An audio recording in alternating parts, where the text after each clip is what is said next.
Welcome to the Don Pod, the supporters podcast. Here's your hosts, Sam and Nate. 3, 2, 1, yeah!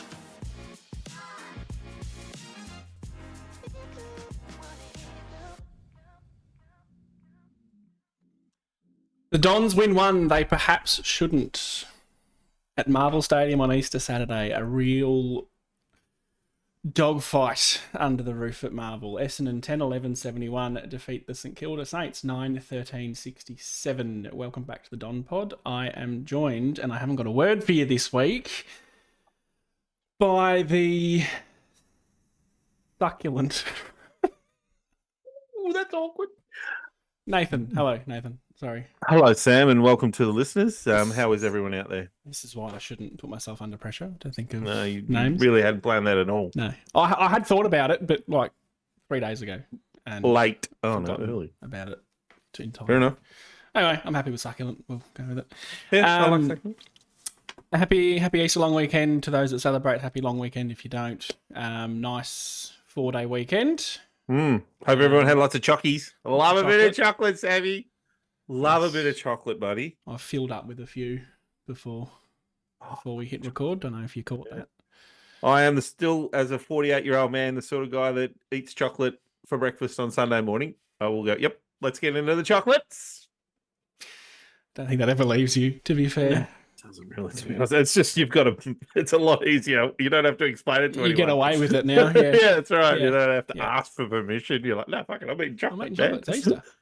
Might have a The beer as well. rules. Not sure about that. Yeah. Controversial. Controversial. I'm sure you'd have plenty of support for that, to be honest. Run through some numbers before we crack in. Goal scorers, Langford and Stringer kicked 3 apiece. Jones, very, very welcome return for him with 2. Duursma Jonesy. and McGrath with 1 each.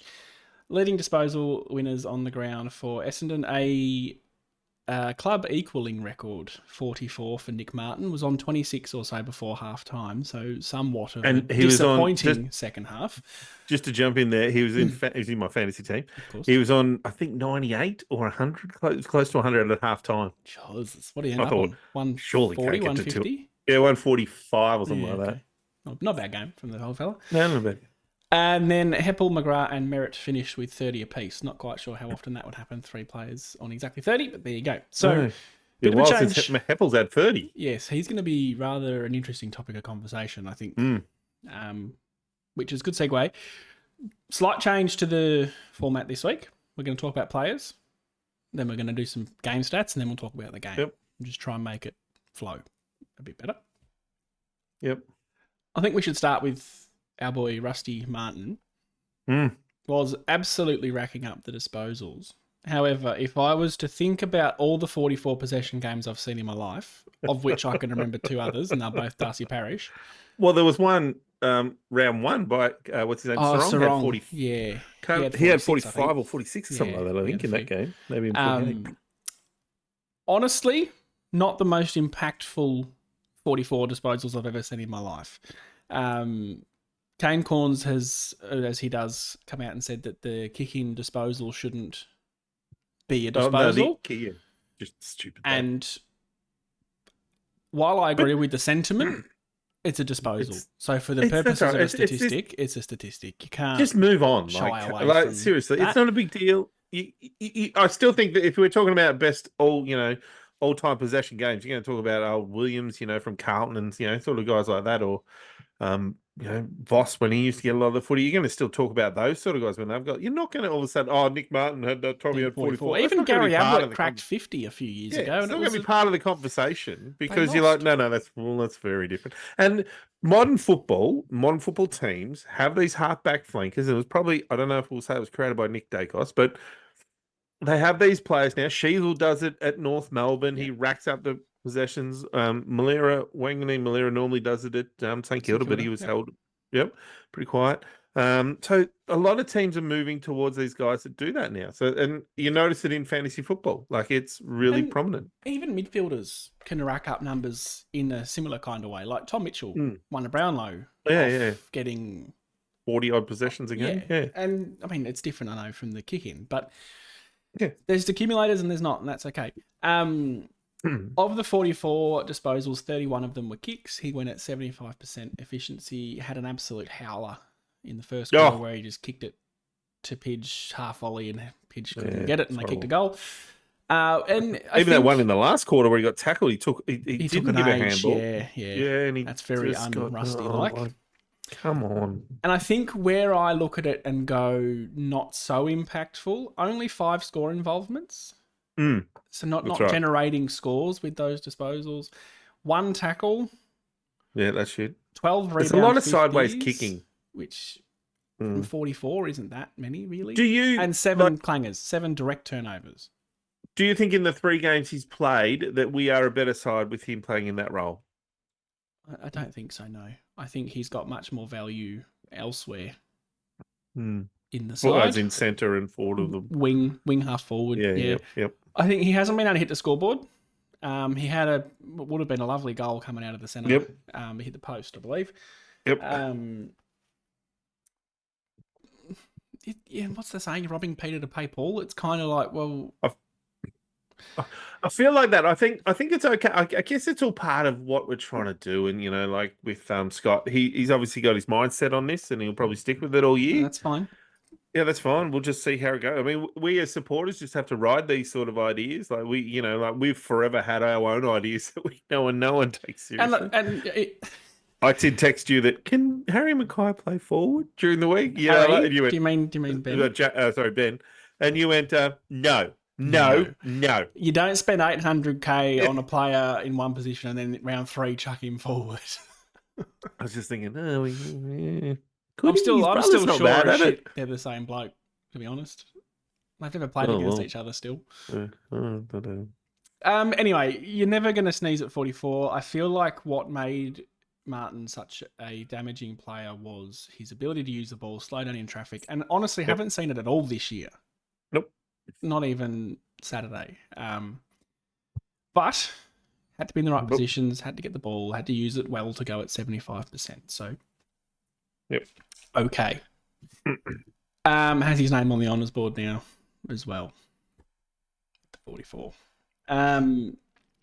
Next on my list is Zachy Merritt, just doing some more Zachy Merritt things. 30 disposals, 15 handball, 15 kick. Went at 73%, 5 score involvements, 6 tackles and 7 clearances. Just continues to do the things that we expect of him. He's so super consistent. Like his game highs and game lows don't have a lot of variation in them. Like his numbers are pretty much the same. His tackles are the same. Kicks, handballs, all those sort of things. Clearances are very, very similar week in, week out. And I think you can take that for granted a little bit because you're like, he's not really playing a blinder here and there, where he has, like, for example, 40 touches. But that's because he's not having a game where he has 10, and you don't see him, he's useless. Like, there might be one game I can think of where he just had a bad game. Like, well, he was pretty quiet in round 1 against Hawthorn, and I think we sat here and spoke about the fact he wasn't as impactful as he once was. He still had 28 or so touches. Yeah. Like, he still did and he still had ran at 7 or 8 tackles. That game, he wasn't as influential, but he does his job. Yep.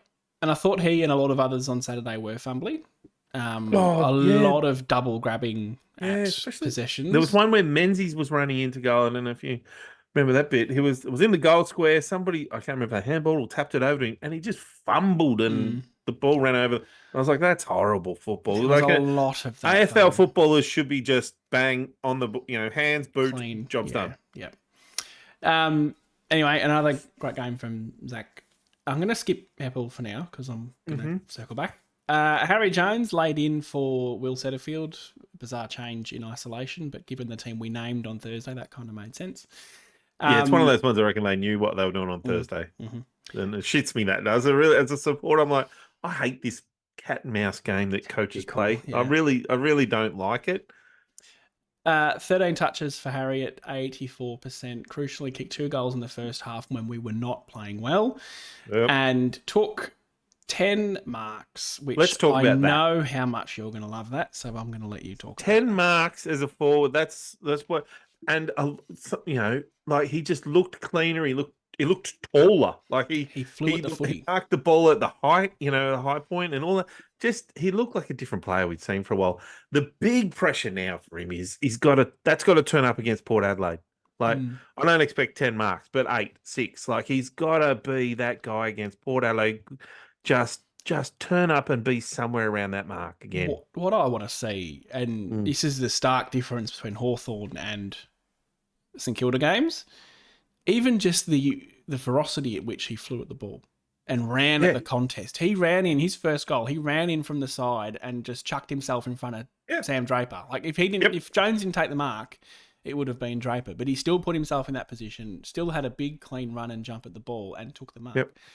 And what I was seeing in that first game, and a bit last year too, when he was playing, he said he was in pre-season, he was getting under the ball too much. Like he was just getting pushed out. He was easily bodied out. Tap it as well. He's going one-handed a lot of them. Like he's in such a bad position. I'll just stick one hand up and see what happens there. So that was really great to see. And I think you and I would agree with this. It's a deficiency at our club at the moment. Tools that can mark the ball. Take marks. Even, Draper defenders was and guilty forwards of it. both ways. Oh, Saturday that just kept spilling them. And again, it was symbolic of most of the team were pretty fumbly. But it makes such a difference when you're kicking out of your defensive 50 if you've got a big bloke who can take a contested mark. Doesn't have to take it every time, but and turn around. What shits me about Draper, especially, is and Wright when he's playing, is he two hands to the ball every single time, and then still can't complete the mark. And it's like, if you're not in the right position or you've got a bloke right there, whatever, but it's clean every time, they just can't hold on to it. You see it helps teams like Melbourne with Gawn. He gets them out of trouble with those sort of marks. And Sydney do it. They've got a few players that get them out of trouble too. So good teams use those guys really well. Next on my list there is young Xavier Duursma. Kicked his first goal. We saw the bow and arrow come out for the first time, which I hated a lot less now he's got a red sash on his shirt. I love it. 23 touches at 78%, 4 score involvements, 6 marks, 4 tackles, and I want to talk about one tackle straight off the bat when we absolutely fucked free possession. The ball went to Rowan Marshall streaming inside 50. It was an absolute guaranteed goal in what I think was maybe the fourth quarter or third quarter. And it was fourth quarter, was last quarter. Duursma come from nowhere, perfect tackle, holding the ball, and what I loved most about that was Ben Mackay's reaction. Yeah. Come and give him a big fat pat on the head and fucking, you just saved us a goal, mate. And I love that just interest and passion because I think that Mackay stuffed up. That might have been what started the turnover, so it might have been sheer relief. Yep. But I liked it. And outside of that, he had a good game. Best game, I reckon, for the club. I mean, it's only been 3. That question, yep. First goal for the club. So now I think all of our new draftees have kicked a goal, except for Mackay. Which I probably don't. If he kicks one against Port, good on him. I think we might be waiting a bit longer to see one. He's only kicked one. I think he's one of those guys who only kicked 2 in his career. A bit like Zerk Thatcher before he left us. I think he'd only kicked a couple in his whole career too. The poor fellas, they don't get out the other end a lot. No. Life of a defender. Yeah. It's really good. It's really nice to see all the recruits building. I think. Yeah. We didn't pay a lot for them, so there's not a lot of pressure on them like there would have been with Shield and Stringer to an extent. But each week it's kind of been about one. The first week was about Gresham. The one against Sydney was about Gresham a little bit as well. And Goldie, Kai's been sort of solid throughout. Yep. Duursma was the one I was still waiting to see a little bit more from, and we saw it. So, and I thought, saying that, I thought Mackay was good. He took some good marks. He actually last week we were a bit critical of him losing some one-on-ones, and I thought he fixed just that where up was bit. he? Yeah, where was he? He was in the frame a lot more this week, which was nice. Maybe we should nickname him Wally. Bit cruel. I thought he was good. I still struggle so much with our back six, like their inability to put pressure on someone when they've got the ball, and like the number of times that someone just stepped, kicked, and I'm going, for the love of God, someone just go for the hips. Stop looking so silly with the smothers. Yeah, good one to talk about. Actually, I didn't put that on the list, but it was so evident that even I think it was Jason Dunstall on commentary mentioned almost the disdain at which the St Kilda players were just wandering through, going, "Well, you're not tackling us, so." No. And that's been an issue for a long time. Like, I remember being pissed off that we can't stick a tackle for years and years and years. And it always, I thought it was, we're a young team. We've got a lot of young players. They're not strong enough. But when moving, well, we're still a young team. But these are hardened. These are like guys like Perkins. He's had 4 years in the gym. Like, if he can't tackle now, he's never going to. And I think that's why we put so much emphasis on Merritt when he makes those big sticking tackles, because it's just so refreshing. Obviously, it got better second half. Against bigger guys. Yeah. But when you've got commentary sort of picking up on that sort of thing, it's still an issue. Excuse me. A couple more quick ones. We probably don't need to warrant a lot of conversation, but I'll just run through them. Parrish, 26 touches on return at 57%. I was honestly surprised to see he had 26. I didn't think he was brilliant, but no, I don't think he was brilliant, but he did his job. You can hold your hands up and go, all right, mate, you get one. That's fine. 5 clearances and 8 tackles. 8 tackles is a good output. Hard at the ball. That's good. Pidge, McGrath, 30 at 63 with a goal and 4 scoring involvements. To be completely honest, he only got the goal after Kyle Langford robbed Draper of possibly another goal of the year contender. Immediately recognised his mistake, which was nice to see. I think Kyle might have just thought he was sort of 2 metres to the right. But that's all right. Move on. Pidge kicked the goal. And then Stringer, keep him on perpetual 1-year deals. He should have been on 1-year deals throughout his entire career. 3 goals, including the single goal that put us in front for the first time of the day. From 55, absolutely flushed it.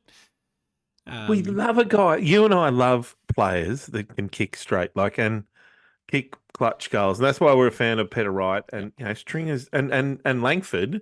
Is another. He had, See, he had one miss that I was a bit surprised by, but then he redeemed himself a bit later on. So Stringer, I just love guys that can have set shots and go, "Yep, this is my job." Stringer would worry me more from 30 out straight in front.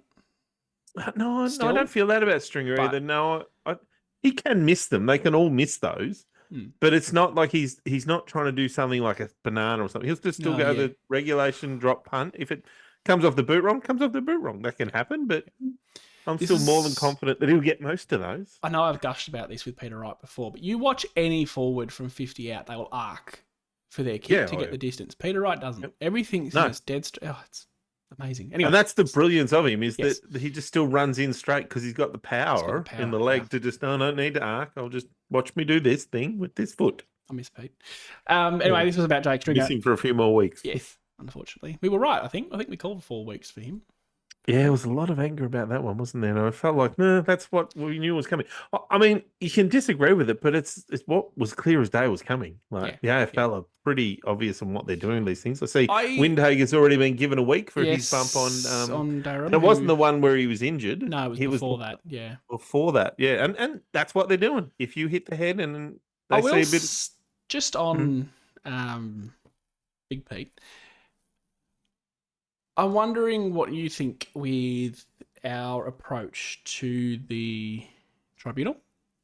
So when Redmond got suspended, we didn't argue that, and Brad Scott was interviewed at some point and said we took on the legal advice that there was really no option for us to argue that. Yep. Since then, Heaney got away with one last week where I just went, that's exactly the same thing, really. He's thrown an arm, it's bounced off a shoulder and gone into the face, and he didn't get anything for that. And I just go, maybe we could have argued that. And then with Peter Wright, that was against Essendon, that one too, with Heaney. Yeah. Then the Peter Wright one where... Oh, you mean the Pendlebury? No, Peter Wright. I'm talking Peter Wright still. I'm talking us at the tribunal. Yep. Where we accepted it. He pled guilty to all charges. We didn't argue it. We just said, whatever you want to give us, we'll take. I just wonder if there's something where we're missing out here just by making a fucking case. I think there's 2 sides to it. I think that do you put up the effort and and knowing that you're still in the wrong, but it's how far wrong? Like, is it 3 weeks or 4? Peter Wright didn't do it. He was always going to get weak. Yeah, I know that, but he didn't do anything intentional to hurt. Nothing like that. He was going for the ball, realised he couldn't get there, and protected himself. But I in don't doing think so, he that's turned his deserving of- body, hit the guy in the head, and the Yeah, guy I was know, knocked out. but I don't think that's deserving of 4 weeks. I just would have, even if the club had said we don't look, he was I just trying to don't protect disagree himself. with you, but I'm saying that that's what the AFL are doing now. If you see that act in other games, it will be the same. Yes. I'm just saying, I think I would have loved to have seen us at least make a case to protect Peter Wright Yep. and say that he was going for the footy, realised he couldn't get there, turned to protect himself. That's all it was. I don't disagree with that, but I can understand why the for one, the AFL, they are getting sued by players at the moment, know and more that. will come But that's not for Peter head Wright's injuries. fault. They have to start doing something about it. So if guys are getting knocked out, they have to try and stop that. The one that I don't think is worth a week is the Redmond one. I'm like, well, you're not getting knocked out from that. I can understand that though, because their reasoning was it would have cost us money to go and argue it But what about Pendlebury? How come Pendlebury gets a fine? because it's not the head. Well, but I so know, you're allowed it's to a way- punch it's a someone in the way guts as worse hard look. as you want. Yeah. Yep. But if Exactly. if your hand just like you can't tell me Redmond had any force in what he hit, whoever he hit with. Like there was no force. Like the guy didn't even like it was a slap. Like There's definitely an Yeah. element of a Pendlebury tax there. well, even the couple of weeks before, Neil got one from I think it was Neil as well. Well, he gave one to a Carlton player. Well, I can't remember which way it the went. gut tap, yeah. Yeah, And that then was the another gut. Carlton player retaliated with the one in the head, which was also a fine. Yeah, but so I see. This is where I don't like it. You can whack him as hard as you want in the guts. That's fine. It's a fine. But if you just barely touch him in the face, that's a week. I'm struggling with that one. It's a worse look. If you're jumper punching and accidentally hit him in the head, at least that's kind of football. Yeah, but you're not going to hurt them. There's no pain in that. Like it's just that's a bit of a shock. Oh, I've been hit. Whereas the guts, that hurts. Yeah. Have you been punched in the guts hard? It hurts. Yeah. I remember when I was bloody 13 or 14 at training getting whacked in the gut as I started to run. It dropped me. Yeah. Dropped Neil, I reckon, too. Anyway, we could talk about that all day. It just shits me that people. We sort of hung Peter Wright out to dry a little bit, I think. And I just would have liked a bit of an acknowledgement that it was not intentional. No, I think it's just about the club accepting, and that's not the focus point. It's not the point we've got to focus on is winning games, not worrying about shit that happens outside. And we save a week. Think just a little bit with Brad Scott and his history at AFL House. That's my conspiracy. That he's just we're less likely to argue because of that. Yeah, fair enough. With the Redmond one, the other thing I would say about that too is that that's discipline. Like the Peter Wright one, that's accidental, bad technique. Maybe you could go into. I don't know. Whereas the Redmond one, I'm like, don't fucking do that. Just walk away. Walk the fuck away. Go up, stand on the mark. Do what you need to do. Yep. Don't give away 50s. Don't give away frees. Can we talk about Redmond? Yep. Because I reckon he had like 14 possessions first quarter, not 14, maybe like 6 or 7. Didn't touch it for 2 quarters. And then reappeared in the last quarter, which I distinctly remember saying those exact words against Hawthorn. He hasn't. Bro, I don't just disappears. I don't think. I struggle with our back 6 at the moment. I really think all of them are replaceable, to be honest. Except Mackay. Maybe not. Too much. Maybe not Mackay. He's too new. And people are going to say, "Oh, but Heppell's had 30." But like, half of them are sideways kicks. The guy he was playing on, him and McGrath, and in saying that, McGrath I did give votes to because I thought part of his game was really good. But the guy Heppell was playing on, what's his name? Had the scar head. Oh, that's Higgins. Higgins, yeah. Well, he's got I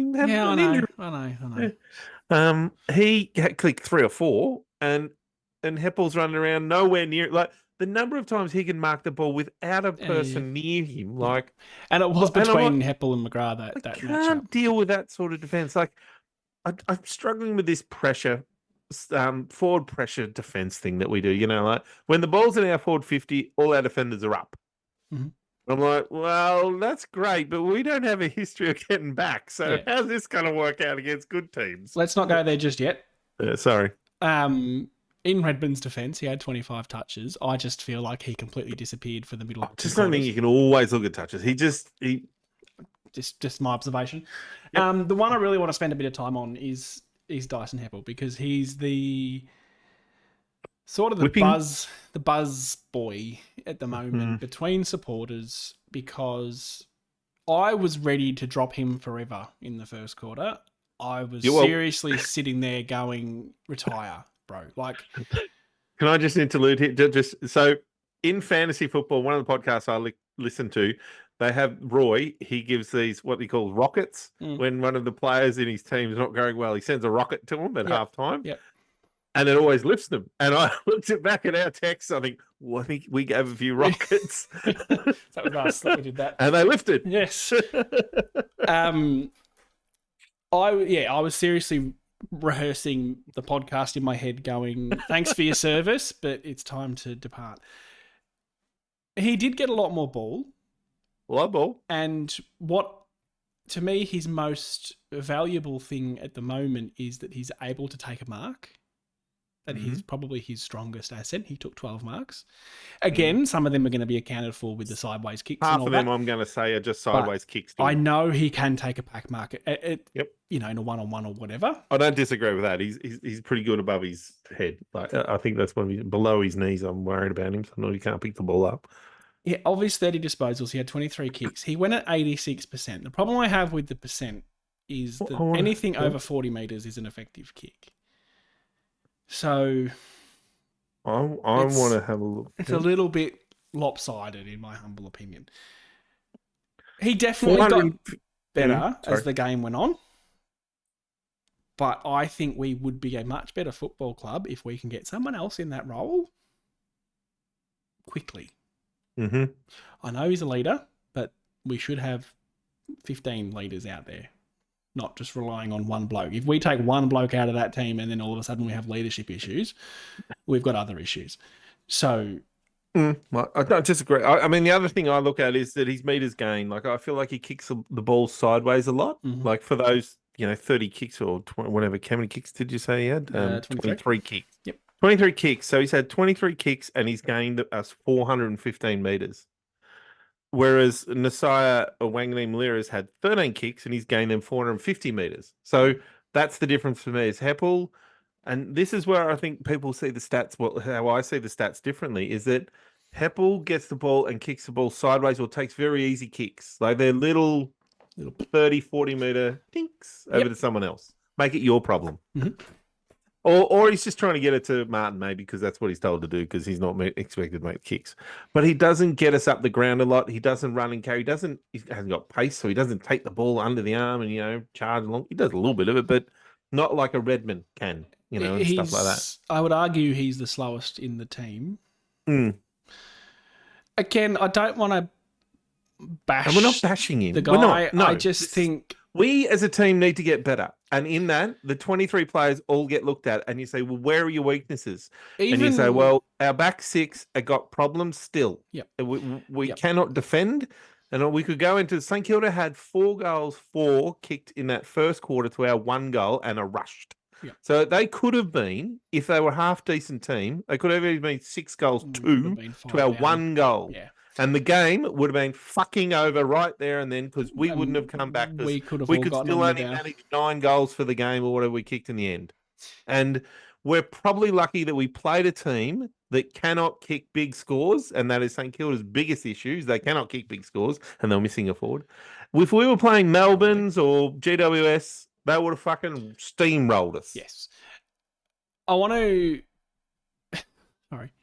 Sorry, I just finished my No, rant. that's okay. You're allowed to rant. My brain can't retain what it's going to say for more than like 30 seconds. Even like Jake Kelly hasn't pissed me off this year, really. I don't mind the role that he's playing. I haven't had any issues with that. Laverde, I understand at this point in time, needs to be in the team because of injuries to Baldwin and injuries to Zach Reed. So, and I think Heppell was the one that was always going to be in the team of those 3. So it's a little bit circumstantial that we've got those 3 in the side. I don't think Laverde would be the one if there was other players available. But Archie Roberts, and we'll talk about the VFL later, is a kid for sure. I would expect him at least maybe to play 1 game this year, and we'll see him in the AFL side. Definitely. But he's looked good in his first couple of AFL games. Yep, there's where I'm looking. Yeah, I agree. You know, well, So say he plays another 4 or 5, 25 possessions, good games in the top 3 bests in the VFL.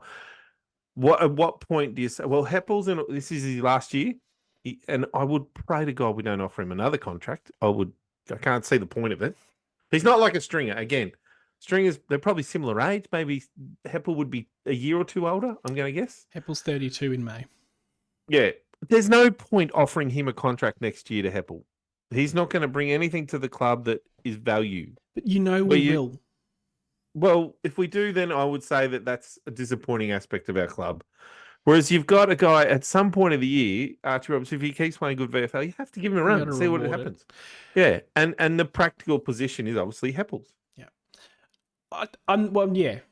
You can't drop Heppell on that, and I'm not suggesting No, you can't drop him on that game. Could have dropped him after the first week. The disposal, it's just everything's slow of mind, slow of body. But I feel that with Kelly, like when Kelly gets the ball, it's stop. It's look, decision. Without the ball, though, Cal, just swing onto the boot, mate. Without the ball, Kelly runs harder than anyone on that team. Yep. So, but that's a bit like we're going down the path of he gives effort. Yeah, I know, but I'm okay with it at the moment with Cal.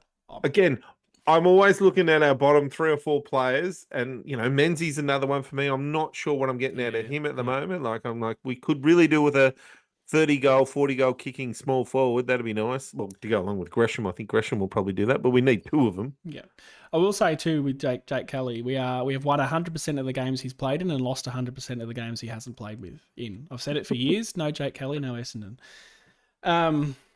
Fascinates me, people. You know how people often go on this, right? That Parish, we always lose. We have a better win rate ratio when Parish is not a team. I saw the other day or this morning that people saying, "Geez, we look better up forward without Peter Wright." I'm going. You win one game of football. The guy kicked 50 goals or 60 goals or whatever a couple of years ago. Let's keep him in the team. Let's get Langford also to try and kick 50 and Stringer maybe kick 30 or 40. Then you've got the nucleus of what a good forward line could actually be. Stringer's kicked 10 in 3 games. Yeah, Stringer's... this is the thing. If Stringer can kick 40 goals for the year, or something like that, Lang, as we know, can kick something like that. He's popping up with his 2 or 3 every week too. And then if Peter Wright can be the other guy that can kick that number, all of a sudden, you've got to have... You look at Carlton, what makes them good. You look at GWS, what's making them good. You've got to have these 3 or 4 guys. One might kick 70. When Geelong was great, like it was, Tomahawk. It'll be, like Well, we've Cameron, yeah. Yeah, Cameron and Tomahawk. Like, and then Stengel. Yeah, and Stengel kicked 40 or whatever when he's all Australian, 50 when he's all Australian. You need 3 or 4. Melbourne do it too with Fritsch, and those sort of Pickett. Yep.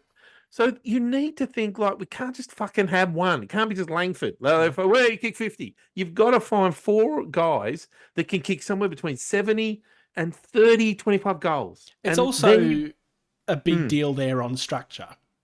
Yep. Because of course you're taking Peter Wright out. How many talls you're playing, how many smalls you're playing, and that sort of stuff. But... I bet Langford and Jones would both say they'd rather Peter Wright next to them. You'd imagine it makes it a bit easier for them because they can I can just drift off and do what I want because they're all worried about them. Pete's getting the number 1 defender every week. Yep. No question. And this is what I liked at the start of the year was that theoretically Harry Jones should have had the 3rd best defender, maybe even the 4th best defender. Yes, I agree.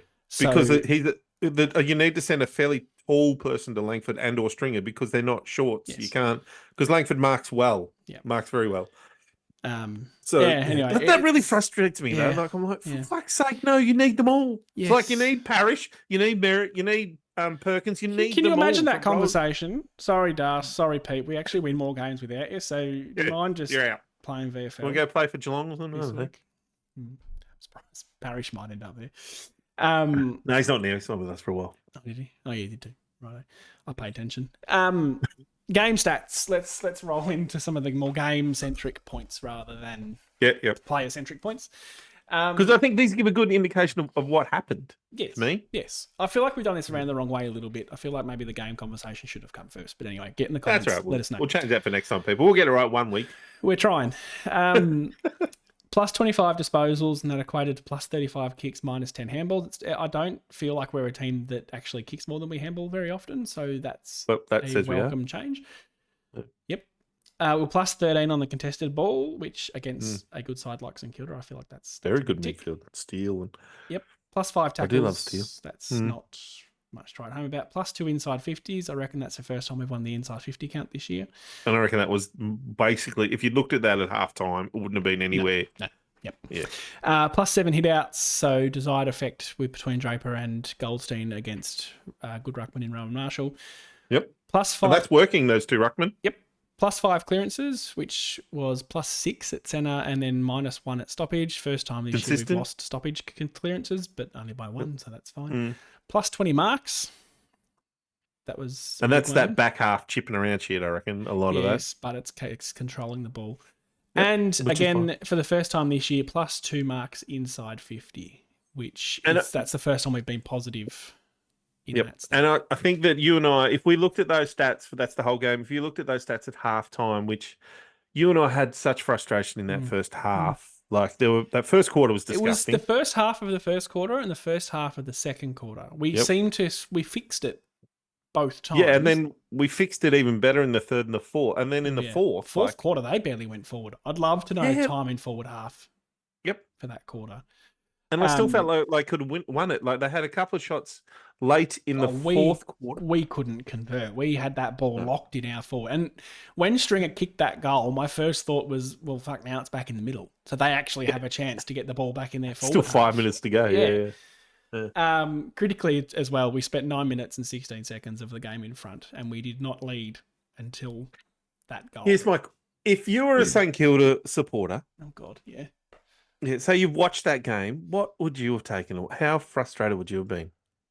I know their default will be... You've come off beating Collingwood the week before. They're going to talk about no Max King. They're going to talk about no Liam Henry. And I think Liam Henry would have made a big difference. Yep. Bit of pace. Max King's a quality forward, but Caminiti kicked 2. Geez, that bloke. And we didn't have right, so that offsets. Got absolute tickets on himself too for a bloke who's depth.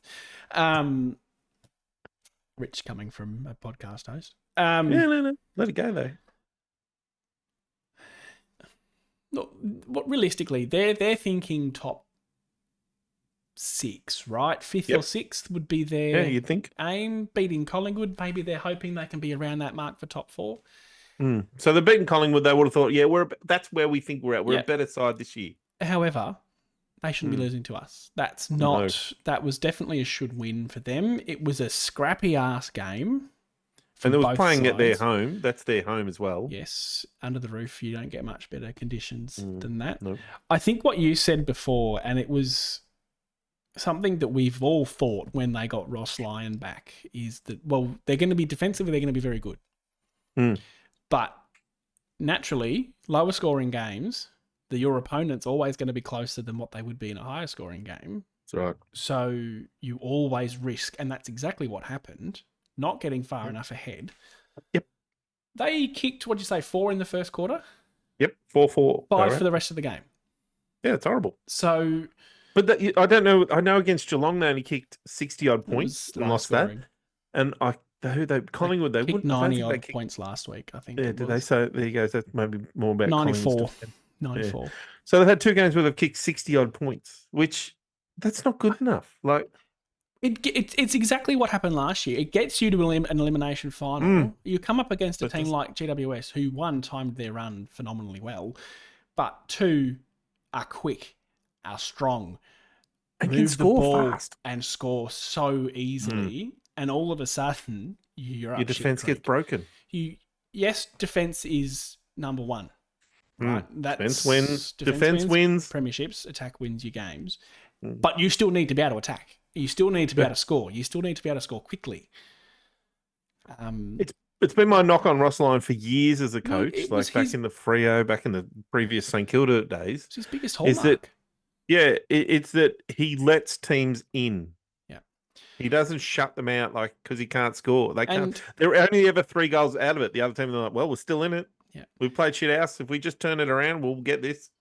Yeah, and they, like you said, they could have been 6 or 7 goals up on us in the first half of the first quarter. We were so bad to start with. Oh, horrible. So, even in early in that second quarter, I reckon I felt like, I don't look at the numbers, I felt like they had shots coming from everywhere. Yeah. And I was like, God, fucking hell. I But had think a they thought Yeah. because I posted on our Facebook page, which you wouldn't have seen. Do Facebook. Good vibes only because of the remark that Mm. Ross Lyon made about coaching Essendon. Oh, yeah. And while I'm glad we didn't go down that path, I would be very interested to see us under a Ross Lyon tenure just because of that. Like, how would we be defending? Is it? Yep. And the We main wouldn't. question I have here. Players wouldn't Well, do yeah. it. They just The wouldn't. main question I They're like, have in "What? that back is it there, the coach no." or is it the players? I'd love to know the answer to that question. Because Rowan Marshall's like one of the things I noticed, again, Ruckman watching, he takes so many marks in that, 20 metres out from goals because Yeah. he's told, get back there and help your defenders. Yeah, he took a lot I'm of like, intercept marks. Yeah. And I'm Again, like, first half. Mostly. Whereas, do you see I don't see our Ruckman get back there, but Draper it's does not, occasionally, but it's not on quick plays. No. It's only on really slow Marshall's set a shots sort of thing. unique sort of. He's a bit more aerobic capacity, I would imagine, than. Well, he's a very, very good ruckman. Yes, He's an All-Australian. Very. sure. I tell you what, though, again, Draper played another game, just to throw out another game that shows me he's on a path to be a very handy ruckman, very handy leader of the club. Mhm. Like, takes the game on, runs away. Love it. I love watching him play. I would throw out a suggestion that Goldstein could do with the rest in about another game or two. He's just and I would love to see Nicky Bryant, who had another 30,000 hit outs in the VFL like he does everywhere. Smashes whoever he's playing in the VFL. 40 hit outs. Jesus. 40. He does it every week. Yeah. I don't reckon he's never lost a hit out count in his life. Not the VFL anyway, because he's Not always the VFL. He extraordinary. just dominates back there. And I said they got Vigo playing. Not to jump too far ahead, but he's playing forward, so that's great. Yeah. Mm. We've kind of ventured off there a little bit. Completely, not even your player remarks there, just completely onto St Kilda podcast. Welcome to the Saint Pod. I hope we fold. No. One premiership in 1 year by 1 fucking point. Why? Someone How do you live with that as a supporter? Like, I just couldn't. Kids, let's all be Saints. No, don't be a Saints supporter because there's no hope for you whatsoever. Jump on bloody Carlton. I did find it funny. GWS. Jump on GWS, kids. I remembered to do my social posts this weekend, so I put out the who do you think will win and why. And look, admirable. A lot of people saying Essendon by 30, by 10, by whatever. Someone did get it spot on, Essendon by 4. I said by 2. And I was reading it going, geez, I hope someone at least tips St Kilda because I thought we were going to lose and it would have made my life easier finding the best comment if someone got it right. And I checked after the game and there's a St Kilda supporter on there saying, you lot are crazy, St Kilda by 7 goals. So I found a gif of Jake Stringer waving and posted that. And his quip, the comeback to that was, you haven't won a final in 7,000 days, whatever it is. And I'm like, brother, you have won 1 premiership and it was 56 years ago. It was in 1960 something, like none of us were born. Even you, that's saying something. Yeah, I wasn't even. I was way before me. It was black and white country, the tally wouldn't even had colours. You couldn't tell. Tally? No, yeah, they would have 63. I think television came to Australia. Only just then. Anyway, no, like I one premiership, and it was by 1 point. I mean, like 1 premiership by 1 point. Did beat Collingwood though, so there's that. Well, there's that. Yeah, we'll give you that. Collingwood did lose a lot. There's a reason they called the Collywobbles. Yep. Anyway, I know St Kilda scored a lot of points from turnover, I think, but it was evident that, again, particularly second half, we were able to stop that end-to-end transition. They did it once or twice where they got out the back. They did it from the free kick in 50 that should never have been a free kick when Stringer goaled. And the commentary... Even the commentators were like, nah. But they were spot on, though, in the fact that they said Essendon had plenty of time to set up then. And it was too slow. That was so frustrating, that moment there. Was it like, did that make you angry? Like the free kick, I'll deal with. I don't agree Honestly, with the call, it just depresses me. I just sit there and go, what's the point of this? I think but it's the Stringer fact that our players didn't push. It shouldn't have been a free kick. But when you hear the whistle, Jake, just look around, mate. Just have a But he look, did- have a glance. He didn't and- hear the whistle. So he said that in the interview after. I didn't hear the yeah, whistle. okay, fair I, enough. All right. But what frustrated me is all the other players, they should have seen what was going on. They should have seen the umpire waving his freaking Yeah, arms, and then got in going, oh, hang position. on, something's going on there. Yeah. And quickly, leaders, shout, okay, it's turned around, let's all get back. But the fact that no one got back, and then I can't remember who it was, Higgins probably, was all by himself when he took the mark about Seb 40 Ross. out. Seb Ross was, yeah, it was too, yeah. Timmy Watson's cousin. Is it? Or Joe Watson's cousin, I should say, Timmy Watson's nephew, I think. There you go. So he was all back there by himself. I'm like, see, that's shit. Like, Yes. okay, the free kick happened. Move on quickly. It's all part of that being a professional outlet. Accept it, move on, deal with the next situation quickly. Don't get caught up in that headspace still. Move on from it. And they didn't. What? Aside from that, I thought we defended it quite well. They were stagnated in how they moved the ball. You could see they were trying to switch, and occasionally they would switch and they'd have a bit of room, but they still weren't able to get that easy entry inside 50 that's been was so easy for Hawthorn and was so easy for Sydney. I did think we would play better on this ground. I think this ground suits us. Yes, you did say that, actually. What do you think of the way we played that defense, like that up, like all our defenders up until about the 80-meter mark, taking those kicks? Hard. It's hard when you watch it McGrath on and telly because you can't see it. See what's behind. That being said, I ball watch when I'm at the game too, so I still don't really see it. The commentary sort of pointed out that we have a high press, which you could see. If that's a design choice, fine. Which it is. Clearly. You've got to be able to work hard and work back. And maybe that's where the ground suits us a little bit better. But they weren't able to get any run. And weirdly, Wanganeen Malero, who's so damaging, had a better second half than he did first half. And we were better second half than we were first. He still wasn't as influential, I don't think. He wasn't as impactful, no. But they weren't able to transition. In the Collingwood game, he was he just cut him in half with his kicking. He wasn't able to use the ball as well because we were set up a lot better. I know I saw some commentary on Twitter around Nick Cox and his positioning. Yep, I saw that too. Which again, I thought he played another good game too. He was fine, yeah. I haven't seen anything of that. So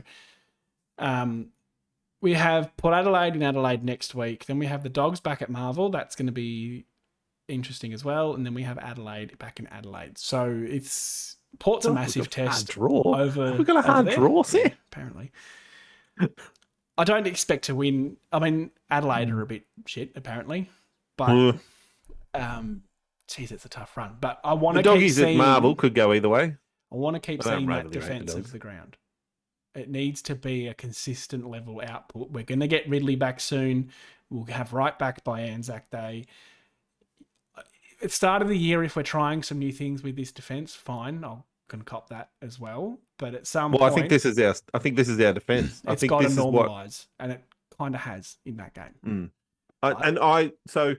I wondered that because we saw it work against St Kilda, like in that third and fourth quarters, that they took that confidence from that and so, okay, that's what we've got to do. That's how it's got to work. I hope so. I think back to our point about St Kilda's lack of scoring, that comes into it, perhaps. Mm-hmm. And I also think, and this comes from last week when I went and watched Collingwood and St Kilda, I really thought St Kilda would belt us, to be honest. How hard they run and move, I really thought we'd struggle. Yep. Collingwood's defence made like 463 mistakes. But every single time St Kilda scored from that, they got together in the goal square, gave each other a pat on the bum and kept going. I don't like when I go to games and I see our defence hang their heads every single time something goes against them. Yeah. I really think there's a confidence issue there. Maybe it comes from the Goddard bakes. I'm sure they would have got all those years ago.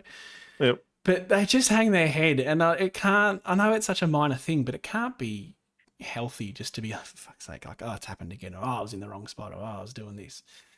To see Collingwood, who, you know, they've won their first game now, and they're still the reigning premier, just pick up and get on with it. I think we need a little bit more confidence in our own ability. I don't know what it is. Not a psychologist, but it's a very different vibe. You can see it when you're there. Yeah, well, I think the big challenge with Port Adelaide, unlike St Kilda, is that they're a scoring team. Yep.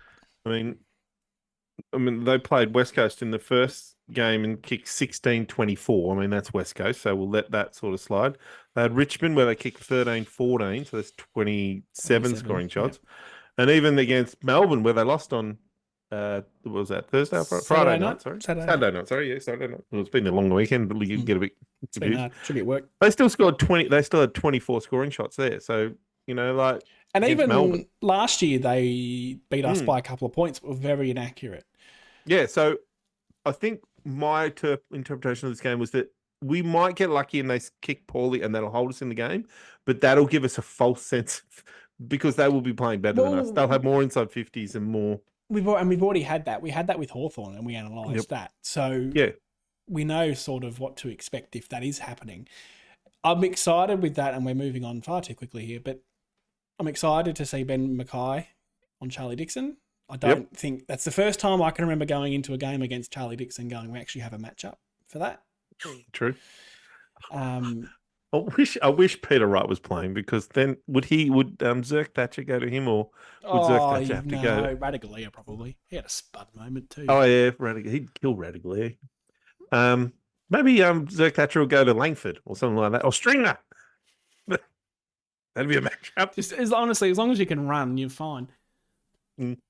He has gadget arms occasionally, but that was about it. Should we jump to the socials? Well, was there anything else? Because the next few dot points on our list is all your stuff. So, do you want to talk about? I think we've talked about most of those sort of things. I just wanted to bring up a couple of interesting points that I'd seen that intercept that forward half intercept possessions. We're not marking the ball in our defense. We're the third worst team in competition, strangely enough, equal with St Kilda, and then only narrowly behind West Coast. So that's a big concern for me. Maybe Ridley, Reed, guys like that come back in, and that helps with that with Mackay. But that's part of that press. Like, maybe because we're so far up the ground, the stats aren't showing that, but we've still got to learn to mark the ball and get the ball back in our defensive. So that's a concern for me. And it's a good point there. Sorry if I can jump in. No. Go. First quarter, St Kilda had like 10 inside 50s for 8 scores. Yeah. They were very efficient going in the first quarter.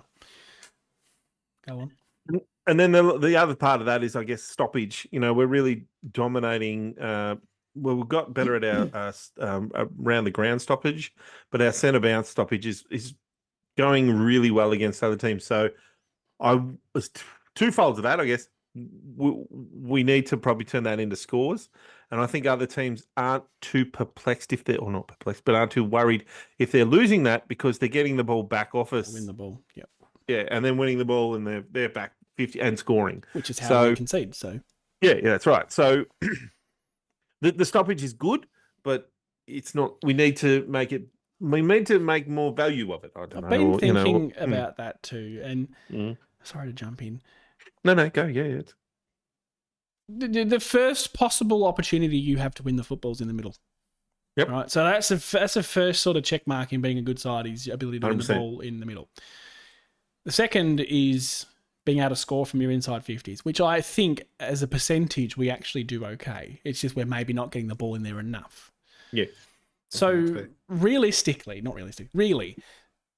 this whole defense transition thing is probably the only thing really stopping us from pushing, not into top fours or premiership windows or anything like that, but just sort of starting to sit there and go, well, maybe we can finish 7th or 6th. Yeah. Maybe we can be pushing those teams. We already have with St Kilda. I think we were okay against Sydney. I got a little question mark about Sydney now, having lost to the Tigers yesterday. But the Tigers, I watched that game. They were up and about. They were just doing things right. I like this Richmond at the moment. It's that frontal pressure that, again, when I watch us, we don't do that. The number of times I watch us, if a team's running from their back half forward, we don't run at them. We run backwards away from them. So it gives them time to kick. Space, yeah. And whereas the Collingwoods and Richmond won them premierships, they go straight at them. At your throat and pressure that ball carrier. And if you can turn the ball over there or make something happen there, you change the game. Whereas if you don't do that and they get the kick away and you think you can get it at that next kick and you don't, then they're gone. The teams are gone. They're over the back and there's another kick and then another kick. I will say one last thing if I can before moving on to the socials, Yep. and that is in regards to young Tom Papley, who criticised us for being tough as a facade last week. And what did the Swans resort to once they started losing? Niggly little friggin' fights. And did you see the little free kick he gave away at the very end? It lost the game for him. Yeah. Couldn't happen I to a was better so bloke. joyous about that. I was like, suck it, I still support him having that opinion, but you got to back it up, Tom, and you and your team didn't. So no, that's right. And Richmond were harder. Yep. And the Tigers. No, can't say that. I was happy yesterday. Good theme song, though. Very good theme song. It's been dethroned by the GWS theme song, but still a solid second, in my humble opinion. Where do you rank our theme song? 17th? 16th? No. Ours is terrible. Oh, okay. I used to hate Carlton's, but now I like that because it's sort of everyone sings. This is not a conversation I think we can have. I think this is... We could make this into a podcast. Rate every theme song. All right. Let's do it. We are long. Okay. No, it's not. I hate that line. I'm like, no, you're not. The whole... No, let's not.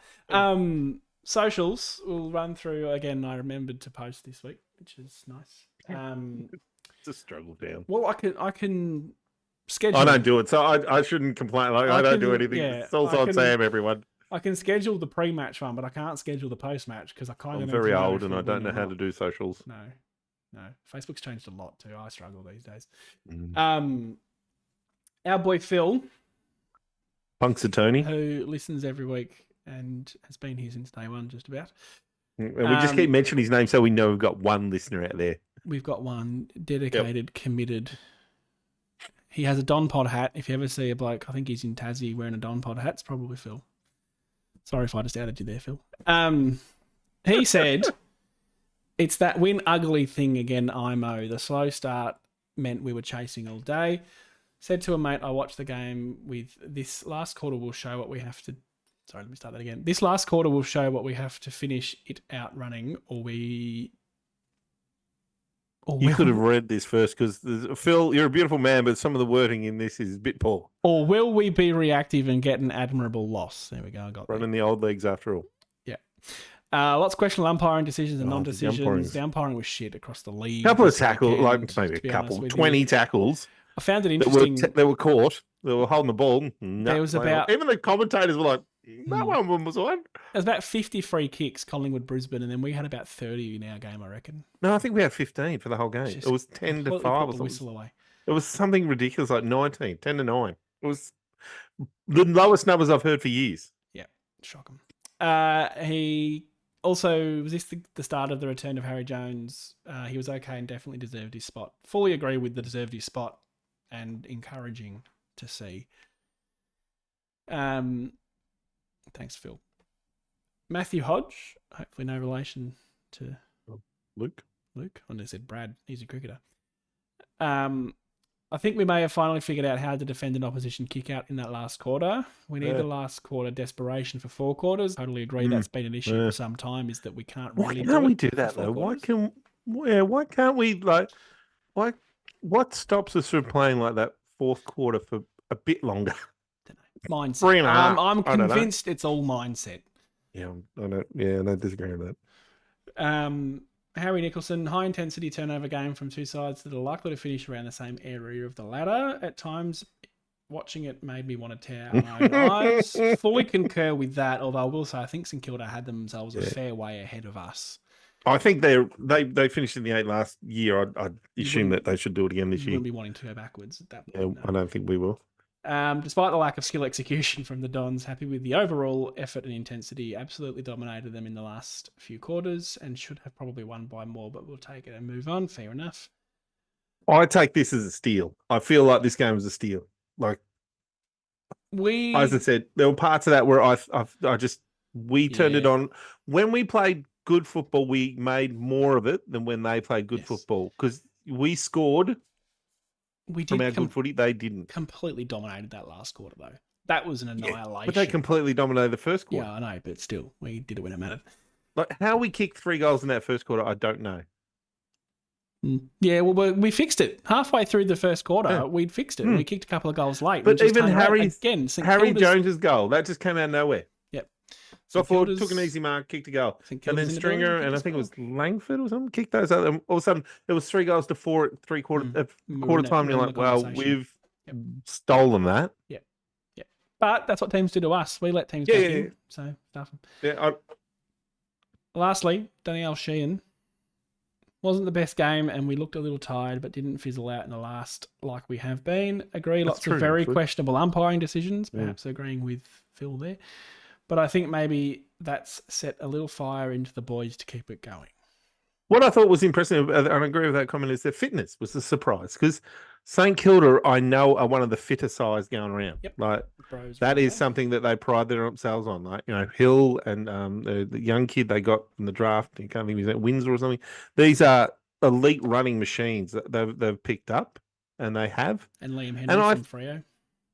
Yeah. Well, and I think that one of the things that we did do well was we ran out that game, which I was surprised by because I expected that in that last quarter. run They'll over probably the run top. over the top of Yeah, us now. We'll same. run out of petrol tanks. This is just our years of being let down, to be fair. Yeah, so that was something I must admit was very surprising and very happy. All right, on to the votes. Yep. I have just changed mine. I was already Oh, on God, the edge, cheap. and having talked about the player earlier, I've decided to change it. I went Merritt 3. I think he was influential in our winning that game. Yep. This is the one I've changed. I've changed to Pidge, giving him the 2 votes. I thought the goal, he did defend well enough, had enough ball, and I'll give him 1 to Xavier Duursma.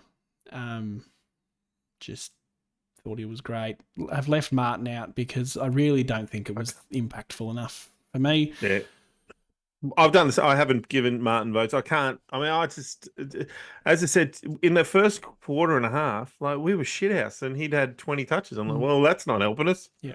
So I don't think that for me, I really like Pidge's game. I thought, look, he butchers the ball sometimes, and I still don't understand that. But he's when he's up half forward, like he was when he that press, he's very good up there in the press. And I'm wondering, maybe he's not a defender. I know he's not a midfielder. We tried that. That didn't work.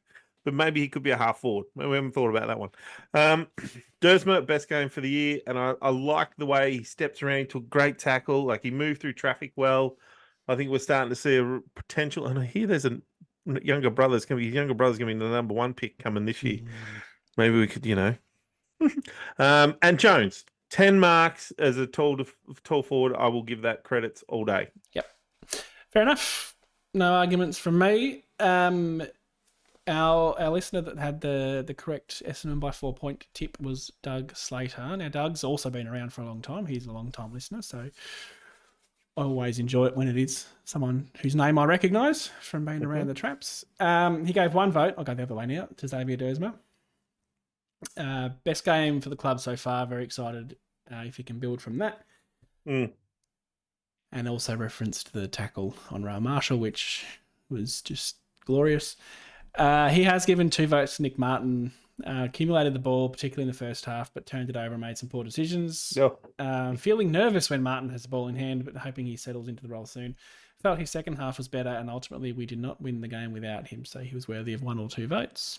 I still think it's a fascinating watch and where it ends up at the end of the year. If he's still playing that role, and if we're playing better defensively, then what that's adding to us. But at the moment, it scares me. But I see why we're doing it. I agree with you in the robbing Peter to pay Paul. Yeah. I don't know why Redmond can't do it, to be honest. Yeah, it's bizarre. Anyway, and he gave 3 votes to Zachary Merritt for all the reasons that we mentioned. Excellent. Our captain. We're running over time a little bit. We'll go around the grounds, and I just want to quickly mention the Sydney-Richmond game because that was very good to watch. Very impressed with Richmond's ability to compete with better sides than them, or at least where I thought they were going to be. Tom Lynch, Dobbin kicks from 55 again. Don't know if I've underestimated the Tigers. Yeah. Okay. They play very good football at the MCG. They know how to play. Like Sydney just were a bit off, which is nice to see. The only other one that I really think is worth mentioning, or 2, Adelaide 0-3. That's interesting. That's really interesting, I think. Freo 3-0. They look like they're back to their defensive team that they were 2 years ago. Like they are defending really well. They're keeping teams to very low scores. Yep. And finally, Collingwood get their first win over Brisbane, who are now in all sorts of pain. Brisbane are in trouble. I still don't rate. There's something not right there. There's a head spot. They're weak in the head or they're weak in the mind, whatever it is. They can't deal with pressure. Like, when there's set shots to be made or goals to be kicked, they miss them. And it's not just the Joe Danaher's. It's, the other, Charlie Cameron. He misses goals that you think, you should eat that up, mate. Like that. Losing grand finals have destroyed teams. Oh, yeah. So it's not the most crazy thing in the world. I'm sure they'll come back. Class is permanent. I'm sure that they'll fight their way back into it. There's a stat that no team in the last 20 years or one team or something hasn't made it to the 8 if you are zipping 4. Yes, but they're zipping 3 because they've had a bye. So they play North Melbourne this weekend, which I imagine should they lose that, heads will roll. It's in Adelaide, though. Yeah, still. It's North Melbourne, with all North Melbourne, I know they got flogged by... Carlton. Oh, no, they didn't get flogged. They were soundly beaten by... They haven't been horrible, to be honest. I'm not saying they're going to beat Brisbane. They're in games, but they lose quickly. They'll give Brisbane a little fright at some stage. Early in the first half, Brisbane will go, shit, we better turn it on. It will be very interesting if they do happen to lose to North Melbourne. Yep. On to next week. We need to talk briefly about the VFL because there's at least one change to the AFL side this week with Sammy Durham out with concussion protocols. Yes. So as you touched on earlier, if young Goldstein did need a bit of a rest, Nick Bryan, 1 goal, 11 touches and 40 hitouts. For him, pretty handy day at the office. What do you do it against Port Adelaide, who don't have, they're two younger ruckmen. Well, Soldo, Soldo's been very good, actually. Been very good, but he's a handy ruckman, but he's probably similar to Draper in that he's mobile and, agile. And their backup ruckman is, I want to say, probably one of their forwards. Well, Charlie Dixon ruckman when the ball... when the ball's in the forward, but I reckon it's like Finlayson or someone like that. Oh, yeah, Finlayson as well. They might share it a little bit. Yeah, fair. Lenny Hayes had 25 touches. I know his name's not Lenny, but I can never remember what it is, and it starts with L. Oh, yeah, it's Lewis. Lewis, thank you. He's building very nicely. And then he had, how many marks? 10 or something in that? 7 marks. How many? 7. 7. So, 25 possessions, 7 marks as a defender. When we can't get the ball back, as in the back 50, that's something. Now, I'm not saying he takes Langford's spot or Laverde's spot or anything like that, but that's something that we like to see. I'm surprised he didn't take Ridley's spot, maybe a little more so. I know it's too late for that now because Ridley will maybe come back this week, but other ones of interest: Sardis, 24 touches, 5 marks, 5 tackles. Archie Roberts, is it Archie? Yeah, Archie Roberts, 2 behinds, 22 touches, 8 marks, 3 tackles. Yep, and Caddy had a big game. Caddy had a massive game. I don't believe he registered a stat, but he did lose one tooth and went to hospital. So... Why can mouth guards not cool anymore? I assumed it was bottom row of teeth, but it wasn't. It was one of his 2 front teeth. Yeah. And I saw the footage. The back of, I think it was Wiedemann's skull. Not sure why. Hit the front of his.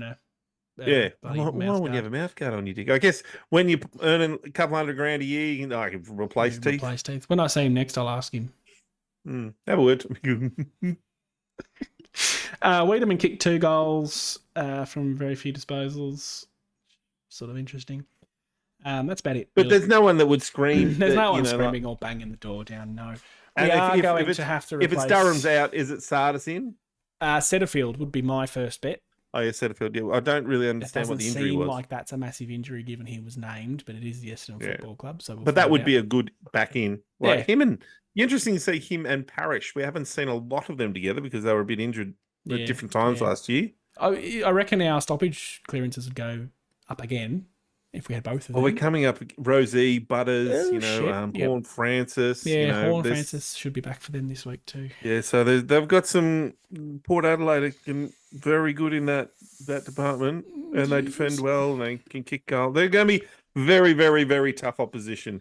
I think that we'll see a different side than what we played against St Kilda. It is one of those ones where I look at and go, don't get flogged.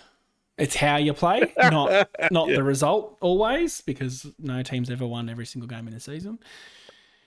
But I really want to see us compete around the stoppages, as you just said. Rosie, Butters, very good players. Horn Francis as well, big body and a good player. I want to see us be able to stop someone like Charlie Dixon, because he is the kind of guy that has destroyed us, not him specifically, but the big build. And I want to see us tear Brandon Zerk-Thatcher a new one, to be completely honest. Yeah, I don't have a problem with that. I want him to, whoever's on him, I want to kick, I'll be a leading goal kicker, 4 or 5. Yep. Because I'm like, well, you left us. You wanted to go to that feral club. You wanted to glory hunt. Yep. Good luck. I have no real ill feelings, but I will. I don't mind it if it happens, though. No. The other thing I'll throw in there, Sam, is that again we had a small forward play against us, kicked 3 or 4 goals. Higgins. Yes. Who's Port? Small forward? Pickett, isn't it? No, is it Pickett? No. Pickett plays for Is Melbourne. he Pickett? No, he's a Rioli. He's one of those. Oh, no. Oh, yeah, no, Willie Rioli. Yeah, Willie Rioli. And he's Pickett's or Rioli's over in West Australia and South Australia. There's a lot of them floating around. We never seem to get any of them, the bastards coming to our club. I don't know what we've done wrong. Dean was pretty good. Yeah, Dean, we haven't had anyone since Dean. Yeah, Dean was unreal. I love Dean Rioli. Yeah, no. Dean Rioli. Giving us fat blokes hope. Hey, football. He was chunky. He was a bit like, there was Pickett. Was it the Pickett that played for Byron? North? Do you mean? Yeah. Byron. He was a big brick. dude. He used to hurt people. He used it. Yeah. I don't have a lot of memories about that time of football, but I remember Byron Pickett. One torping it from like 70. People. Yeah, he used to hurt people. Anyway. And Dean and Rioli could too. When he bumped, there's a bit more weight there going through than usual, with all respect. Yeah. So I wonder if Pickett will kick 3 or 4 again. Try again. Rioli. Damn it. Pickett did play for Port. I'll give you that. Yeah. So yeah.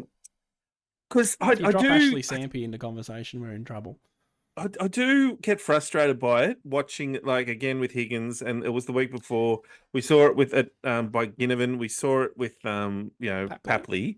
I'd love us I understand our forward press shit that we're doing, but I'd love us to get on a forward, and be near them. Look, it's weird because after last year where Hawkins kicked like 7 and we had such trouble with big forwards, I'm kind of enjoying the fact that we're not having the big forwards kick goals, but now we've just got... We haven't played a team with big forwards. But you said this earlier in the podcast, that they're between Heppell and McGrath, one of them at all times was on Higgins, but they weren't. So... No, they weren't near him. That's where I'm going. Well, do you want to man up or do you want to go for a run? Because if you want to go for a run and not man up, well, then you can play the VFL. And I feel like that's still a big, big weakness that they're still trying to work out how far forward press am I meant to be, how far back am I, and smart players like Papley, Ginnivan, and those guys.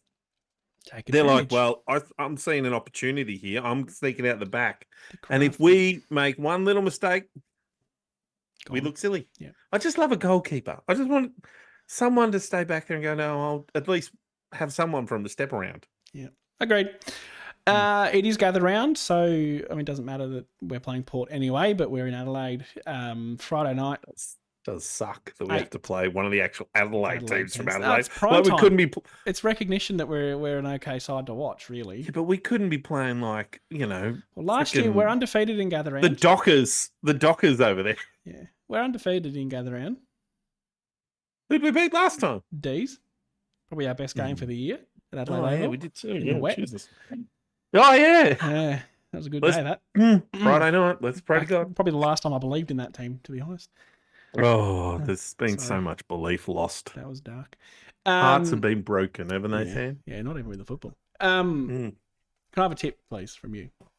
Bombers by 2 goals. Port by 6. Goals or points? 10 points. 16. Oh, 16? 16. 1-6. Yeah, I changed my mind halfway through it. You did say 6 first. I did, yeah. It wasn't enough, though. 16. I'd be okay with that. Again, how we play, not result. If we win, it'll be all about the result for sure. But I feel like we're consistent with that because we beat Hawthorn and we were critical. So we need to be consistent the other way. If we can play well and lose, that's okay at this point in time. Well, look, the positives are we've beaten Hawthorn, yes. We were good against Sydney for a half, I'd say. I can feel like with that. And we were good against St Kilda for a half. When it mattered. But we got the right half there. Yeah.